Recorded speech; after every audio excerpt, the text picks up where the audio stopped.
This video is going to cover adding the update profile functionality that we talked about last time. We can do this by clicking update profile from our little drop down, which will take us to this edit profile page. And here we can either update our email, our password, or we can update both of them. And you have to confirm your changes by submitting your current password. If you don't have anything submitted, you just go back to the home page. You could also just make it so it keeps you on this page. I really wasn't sure which way this should work. I'm not a UX expert. I'm just here to show you how to do this. We also have the ability to, if I, let's say, type in test2@case.com, test2@case.com, case.com, and I'll give it a password of 1 for both of these, and I'll type in my old password. You'll see here the password is too short. The minimum is 6 characters, and that's being validated on the back end. We can try to do something similar. Maybe I take this and I try to set it to an email that already exists. So I'll say dean@example.com, and then I'll just skip this and I'll type in password. Here you can see email already taken. So let's try an email already taken with maybe a password that's too short, and we'll confirm it with our existing password, and then you get both errors. And I guess the last one we can check is you try to change your email, you try to change your password, and you typo your existing password. And you can see current password is invalid, password is too short, email has already been taken. So that covers everything. Now let's make sure we can actually update it real quick. So we'll say test2@case.com. So we'll just add the number 2 to it. And I'll just paste in the email address of the account as the password to update it. So that works. And now I can come over here and log out, and I can log in with my new info. So I just paste in the email again, and it allows me to log in. And then if I refresh, even if I clear my cache, you can see these things just keep refreshing. Okay, so that's what we're going to be implementing. It's actually not terribly difficult. Because we already did a lot of the work in the previous video. So we're going to start in the front end, and then we'll move over to the Rails backend to add in the missing bits. Basically what we have to do is come into our, and let me just close this, make sure this isn't running anymore. We need to come over to our sign up page. We're going to hit Control-A, Control-C, and then we're going to come over to our update profile page, Control-A, Control-V, just to paste everything in there. We'll then change this to be update profile instead. I'll close my console real quick, and I'll hit Control-B to move that over, and then I can zoom in, giving myself a little bit of room here. Okay, so now let's scroll up to the top up here, and let's change this sign up. Let's change this sign up to be update profile. All right, so right here, we need to add in our current password. So we have our email ref, password confirmation ref. Right below that, we'll throw in our current password. We're calling it current password because Devise expects a current password parameter when it checks for if it should use the existing password to update itself. So that's why this is being named that, just to keep it consistent. Originally, I had it listed as old password, but I guess it liked this one better. So we'll just go with that. The other thing we want here is a email confirmation ref, which again, these are just like the last 4 or 5 we did last time. What we can do now is scroll down, and we'll start getting errors, but we'll deal with them in a second here. If you made a separate component for your password confirmation inputs, then you probably want to do something similar here. But basically, we're going to copy this, and then we're going to replace this with a current password input. And then I'm going to actually enter this down just so I can read it, because it's a little hard to read this in the tutorial font size. But basically anywhere where it says password here, we're just going to change this to be current-password. So we'll just take this and we'll copy it. So the type is fine, but this needs to be show current password, which we'll have to change in a second. This is the current password ref. So we'll say current password ref.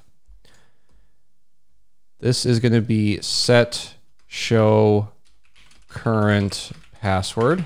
And that's going to take in show current password. We can take this, paste it down here, copy this, paste it in there, And this also needs to be show current password. Okay, so that's that. Now we want to set this show current password up. So we're going to come up to the top, and I guess right here, right below the show password, we're just going to do const show current password, set show current password. We'll use state, and we'll initialize it to a Boolean of false. And that's going to handle our little toggle button for our current password. So we can now grab this password input here, and we can come down to wherever we want. I'm going to put it right below the password confirmation. I'm going to copy this form group, paste in the other one, and we're going to do the same thing. We're going to grab this. It's going to be current-password. And then we're going to copy that. And anywhere we see password confirmation, it's now going to become current password. This right here is just going to be current password. And this is going to be the current password input. Now the other thing we want to do, the current password is required, but the rest of these aren't, because of course the email and the password are all optional. We do need to add in our email confirmation. So we'll just paste in the email group. And again, same thing. We'll just add dash confirmation, and then anywhere we see email, HTML for email is now HTML for password confirmation. This email label is now email confirmation label, and then we'll say email address confirmation. This email ref is going to be the email confirmation ref. The type will stay email, but the ID will be email confirmation. This will be the email confirmation helper text. And instead of, well, I guess you could even leave this if you want to, or you could say something like enter new email again. And then we can come up here and we can change this helper text to be enter current email, just if you want to, of course. And you can add helper text to all the rest of these if you'd like. But that's going to take care of actually handling the HTML down here. Now we need to come up to our handle submit, because there's going to be quite a bit of logic in here that we actually need to add. Now we have this massive check here for all of this stuff, but we're actually going to refactor it a bit. We're going to start with a const should update email is going to be equal to, and then we're just going to check if we should update the email. And we know we should update it if this is true. So if this evaluates to true, then we need to update the email. However, big however here, it's always going to be at least one of these, because it can't be both undefined and the empty string. So here, while we were checking for ors, we now need to be checking for ands. Otherwise, we're going to have a really bad time when none of this works. We'll grab the password ref and do the same thing. Const should update password is equal to password ref.current, blah, blah, blah, blah, blah. We don't have a check for our password confirmation anymore. Instead, what we'll do is we'll add in this line right below these where we say, should we update the profile, which will be true if we should update the email or if we should update the password. Now, of course, this needs to have some null chaining because it can be null. And we can now take this, should we update password? We can negate it. So if we shouldn't update password, then you can either return to the home page, or you can just have something that says, please fill out the fields, or no information provided as your errors. In my case, what I did, you saw I navigated to the main page, so I just had navigate / here instead of a return set error. Now, if you have some other logic you want to run here, you could do an else block. We're not going to do that though. Instead, what we'll do is we'll say, should we update the email? If we should update the email, because again, we can get here and have to update the password instead. So if we should update the email, then we need to check if the email ref.current, actually let's do $.current $.value does not equal the email confirmation ref.current.value. So if these two are not the same, which we can check here because we're not under no obligation to like encrypt at this point, we can say that the passwords don't match. Now, Again, you should probably refactor this into separate methods or functions because nested if statements are no good. But this is just a quick tutorial to show you how to do this, not necessarily the best way to do it. So here we're just going to say, should we update the password? And if we should, then we grab the password ref and we compare it to the password confirmation ref. And in this case, we say passwords don't match. This should actually be emails don't match. Reading is really hard. Now, the last thing that we want to check is going to be after both of those, does the current password exist? And if the current password exists, so if it's not empty and it's not undefined, now it's important here because this is checking if this is undefined or if this is undefined. I just realized that there's a typo up here, checking if these are not equal to these values. Probably makes a lot more sense now that I've caught that. So we don't do this validation on the front end. We have to send the password back because we don't hold the password in our own memory. That's just not really good. But now we're down to the payload and we have the email, which is fine. We need to pass in a token, which is going to be our access token. We have our password, and then we're going to want to pass in our current password.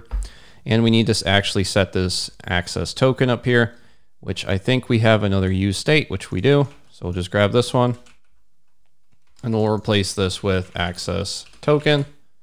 And then we'll grab the access token from the store. And that takes care of our access token. Now our email can be null. We do have to remember that. So we need to check both of those, and our password ref can be null. Our current password can't, and our access token can't. So those are two things we need to remember as well. And then we have our const response down here, and then we check the error messages. Alternatively, you can, of course, because these are set from the store, but you can also check this response if you want to return that response, in which case you can check if there is a response.error, and you'll, I guess, just be fine like that, I think. And then down here, you could say something like navigate to / if there's a response.error. Otherwise, or if there's no response.error, otherwise we want to return set errors response.error. And then we're good here. And then our payload needs to happen in the store. Now we can, of course, check this just by commenting this out to see what it looks like, but let's add a link to our Navbar real quick. So let's go ahead and let's open up our app bar. So in our app bar, we have a handle logout button. I'm going to copy that, paste it. You could technically refactor these into two separate things, I think, just like we did with our handle navigate. So we'll say this should handle the update profile account, and then our navigate can change to navigate to / update profile. Now we have another logout somewhere in here, which is going to be our menu on click. We can just copy this logout, paste it on top of it, and then rename it to update profile. And then we just want to change this handle logout to the handle update profile account, pass in the event, change the text, and we're good to go. So we can close this. And now I'm going to need to open up our console here.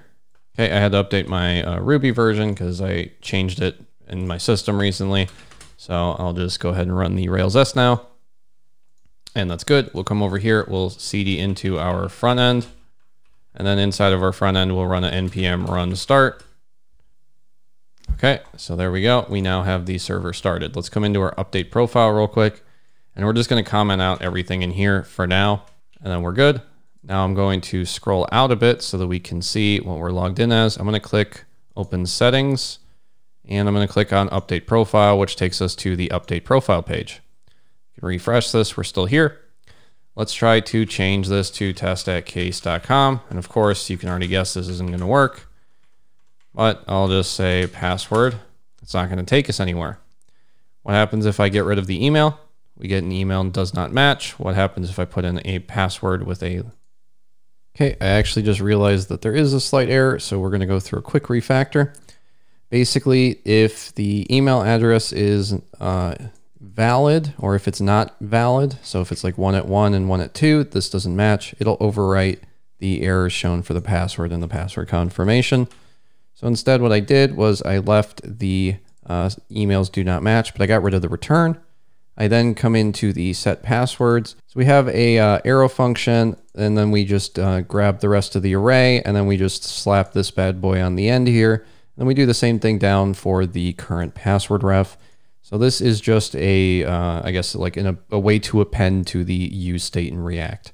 So once we have all of those done, we then just check if there's any errors. And if there's any errors, then we just return those errors. Realistically, you could probably just grab all of this and just throw it into like a function or something, and it would cut down on the size. But this allows you to sort of do all of your validation. So if like this is 1 and this is 2, and then we don't enter your current password, you'll get all 3 of your errors at once.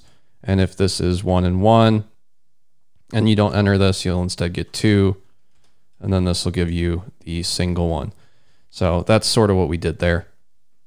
And then the current password TypeScript will then be upset, but we know that nothing fundamentally changed here with the logic. So you can just sort of rest assured that this is actually going to be defined. It's just a little bit confused on how this logic shakes out up here. So we have that. The next thing we want to do is probably uncomment our response and uncomment this logic right here because we're now good to save this. And oops, let's get rid of this weird slash or weird dash there.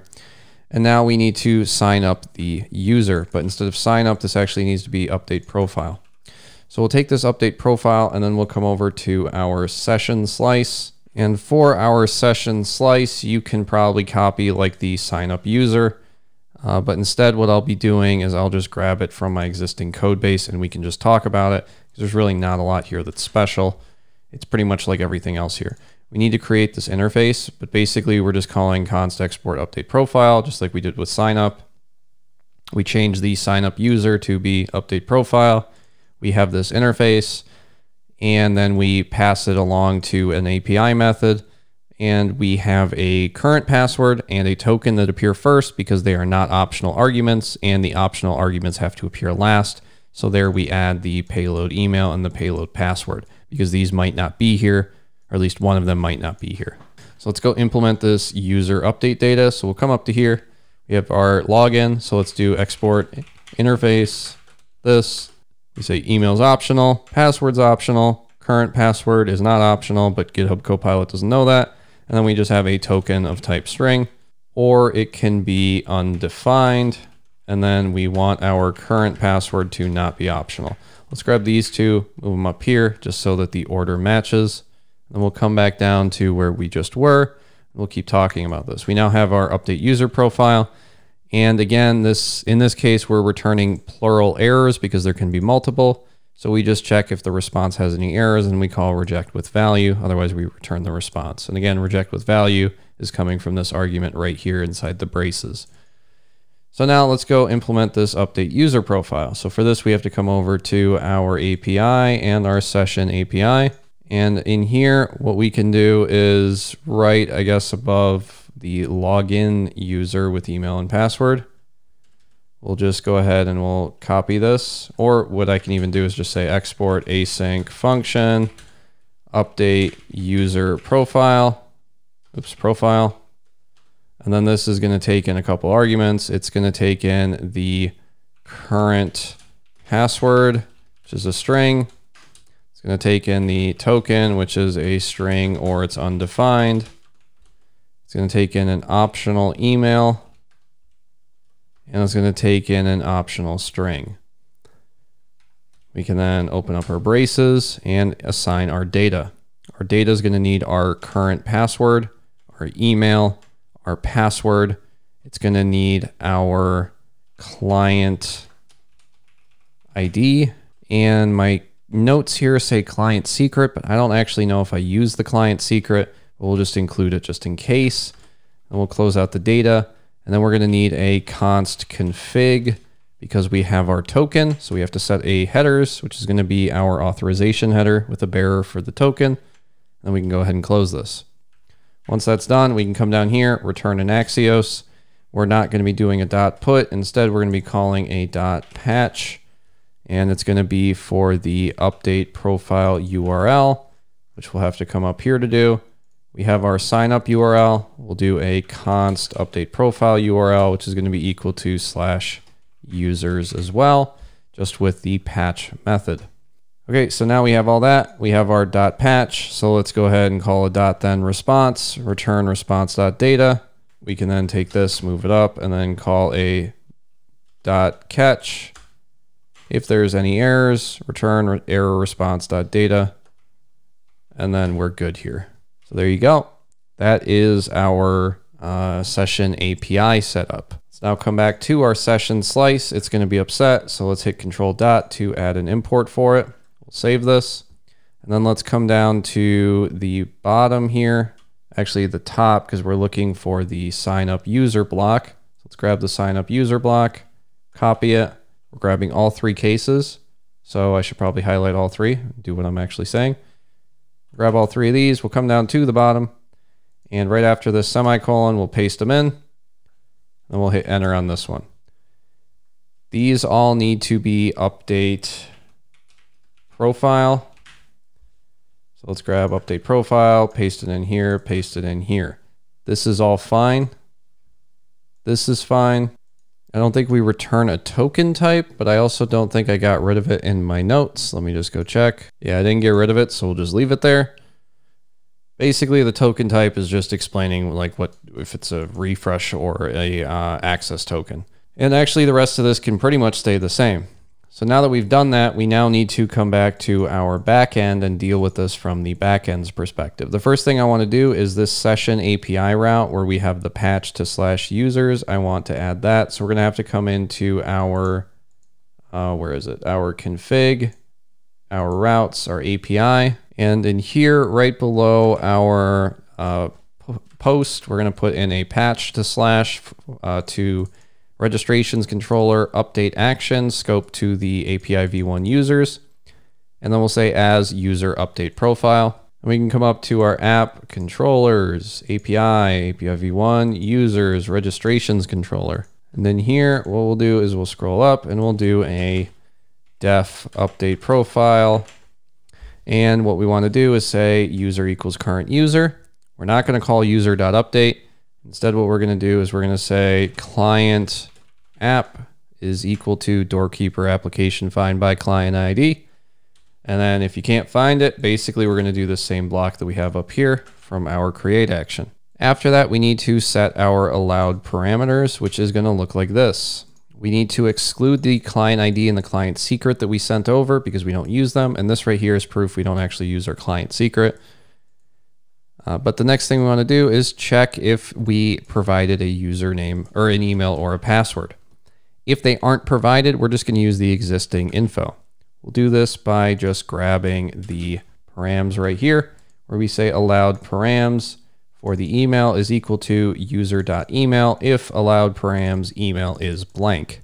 That way, if we didn't pass in a password, we won't fail our password validation because it has a length of 0. Instead, we'll be using our old existing password. Then we're going to call a method from Devise, which is called update with password, which uses an allowed parameter, which is our current password down here inside of our user params. So if we're allowed to update, in that case, we're just going to render okie dokie.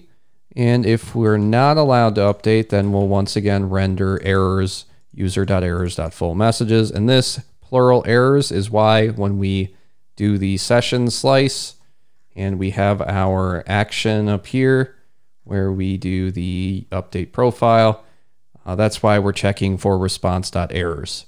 Okay, we can now, well, I guess I should save my route.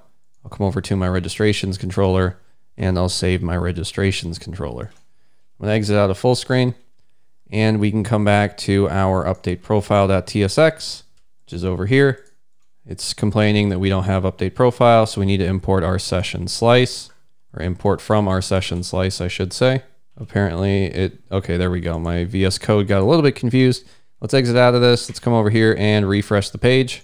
Okay, and then let's come over to here and we'll just full screen this. Let's say test@case.com. So I'm going to try to change my email from test2 to just test@case.com. And then I'll type in my old password, which I think is just the word password. Apparently it thinks that my password is blank. So let me come over to here and check what's going on with our current password. Oh, you know, actually, now that I'm thinking about it, this right here is the issue. It's looking for current underscore password and not current password. So we'll just grab this, undo it. So the data we're passing back needs to be current underscore password because our controller, the way that Devise checks for it, is current underscore password. So by doing that, I should now be good to come over here, refresh, do test@case.com. Let me full screen this so we can see it.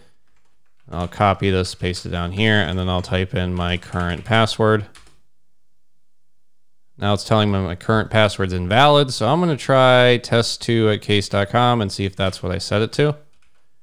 Say test@case.com, test@case.com, and then I'll type in my email as my password. And I'll click create account. That reminds me we do need to update the create account stuff. We can do that in a second. I'm going to change the password to just the word password again so that it's easier for me to remember. And then I'll paste this in. And there we go. And now I should be good to update this. And I'm updated. So let's come over here. And I think we're good at this point. But what we can do is try to type in a bad password. So I'll say test@case.com, test@case.com. I'm going to come down here and I'm just going to mash my keyboard a bit. There we go. Create account. Current password's invalid. Okay, so now we're good. Just wanted to double check that. The one thing that we do want to change this create account in the sign up text. So let's go clean that up real quick. So we can come over to our update profile, scroll down to the sign up text. We'll change this to update profile. And then we'll scroll down to our submit button. We'll change this to submit changes, or you could even say save changes. And then we can get rid of our card actions and our divider because we don't actually have those anymore. We can come over here and refresh the page again. And now we have a save changes dialog. Let me just do this. Save changes dialog with our update profile in it. Now, if you're interested in doing something similar to this React application, but as a mobile app, I actually covered that a couple weeks ago with some CRUD functionality. There's no sign in, sign up, but it's pretty similar. And I'll have a link to that video on the screen right now.